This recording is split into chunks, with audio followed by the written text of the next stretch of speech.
We turn our attention to breaking news. CMPD investigating a homicide in southeast Charlotte near a daycare.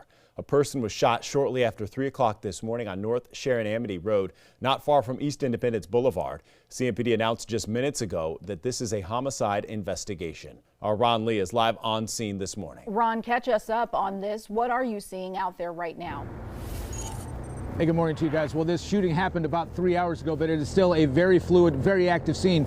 As you can see behind me, CMPD officers, detectives, as well as crime scene investigators remain on the scene trying to figure out exactly what happened and what's going on. Now, the Charlotte police did respond to an assault with a deadly weapon call a little after 3 o'clock this morning. They tell me they located an unknown male who had been shot at least one time. He was rushed to the hospital, but unfortunately did not survive his injuries. Now, there is no word at this point of why this happened or who was behind the trigger. We did see a car riddled with bullets, both the windshield as well as the side of the vehicle, so we're assuming at this point that's where the shooting happened. Police say there is no direct threat to the public, but they are reaching out for help. This is what investigators had to say just moments ago.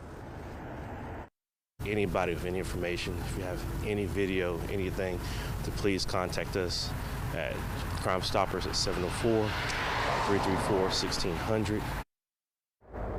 Now, we will continue to remain on scene and bring you the very latest as it becomes available. For now, I'm Ron Lee, WBTV, on your side.